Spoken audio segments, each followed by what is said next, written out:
မွေးရပါစူပါပါဝါရှိတဲ့တောရိုင်းတိရစ္ဆာန်၅မျိုးတချို့တိရစ္ဆာန်တွေကအသက်ရှင်ရက်တည်ဖို့တင်ယူရတယ်ဒါပေမဲ့တချို့ကတော့မွေးကလေးကအနိုင်မယူနိုင်လောက်အောင်အစွမ်းထက်နေကြတယ်ကိုယ်ပိုင်လက်နက်တွေအံ့ဩဖွယ်စွမ်းရည်တွေပါဝင်ပြီးနံပါတ်1ကတော့ဘာမှမဖြစ်ခဲ့တယ်လို့ကိုပြန်တည်ဆောက်နိုင်ပါတယ်နံပါတ်5ဘုံဖြစ်ဖို့လမ်းလျှောက်နေတဲ့ဓာတုလက်နက်တစ်ခုလိုပါပဲဒီပိုးဟာမွေးကလေးကအပူလွန်ကဲပြီးအစိတ်ပါဝင်တဲ့အရည်ကိုပြစ်ထုတ်နိုင်ပါတယ်ရင်းရဲ့ခန္ဓာကိုယ်ထဲမှာဓာတုပစ္စည်းတွေကိုရောစပ်ပြီးတိကျစွာပြစ်ထုတ်ပါတယ်အဲ့ဒီတုံ့ပြန်မှုကအလွန်ပြင်းထန်လို့ရန်သူတွေကိုချက်ချင်းထွက်ပြေးစေပါတယ်အရွယ်အစားသေးငယ်ပေမဲ့ကာကွယ်ရေးစနစ်ကအလွန်ကြီးမားပါတယ်နံပါတ်4အယောင်ပြောင်းပုတ်တင်ဖုံးကွယ်ခြင်းရဲ့ဆရာကြီးပါပုတ်တင်ညိုတွေဟာပတ်ဝန်းကျင်နဲ့ကိုက်ညီအောင်အယောင်ပြောင်းနိုင်ပါတယ်မျက်လုံးနှစ်ဖက်ကိုတီးခြားစီလှုပ်ရှားနိုင်ပြီးပတ်ဝန်းကျင်ကိုတစ်ချိန်နဲ့စောင့်ကြည့်နိုင်ပါတယ်ဒါအပြင်ကင်းရဲ့ရှာကမျက်စိတမိတ်အတွင်းသားကောင်ကိုဖမ်းဆီးနိုင်ပါတယ်မမြင်ရအောင်ဖုံးကွယ်နိုင်တယ်တိကျတဲ့အန္တရာယ်များတယ်နံပါတ်3လျှက်စစ်ငါရှင်အသက်ရှင်နေတဲ့လျှက်စစ်တအားပေးဆက်ပါပဲ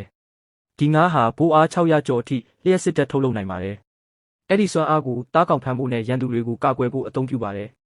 ရေထဲမှာတော့လျှက်စစ်ကြိုးကိုထိလိုက်တယ်လို့ပါပဲတဘာဝကဖန်တီးထားတဲ့လျှက်စစ်စွမ်းအားစစ်ဖြစ်ပါတယ်နံပါတ်2 Peregrine သိမ့်ငှက်အမြန်နှုံးကိုလက်နက်အဖြစ်ပြောင်းလဲထားတဲ့ငှက်ပါအမဲလိုက်ချိန်မှာကဘာပေါ်ကအမြန်ဆုံးတိရစ္ဆာန်ဖြစ်လာပါတယ်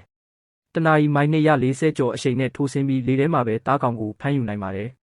လွတ်မြောက်ဖို့အခွင့်အရေးမရှိတုတ်ပြန်ချိန်မရှိအချိန်တက်တက်နဲ့အနိုင်ယူလိုက်တာပါနံပါတ်1ဆိုတော့တယ်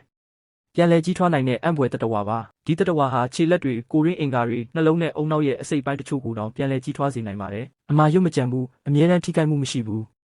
ရင်းကအနာပြောက်ယုံတင်မဟုတ်ပဲကိုအတစ်တဖန်ပြန်တည်ဆောက်နိုင်တာဖြစ်ပါတယ်ဒါဟာသိပ္ပံပညာရှင်တွေအခုထိလေ့လာနေဆဲဖြစ်တဲ့တကယ်စူပါပါဝါတစ်ခုပါ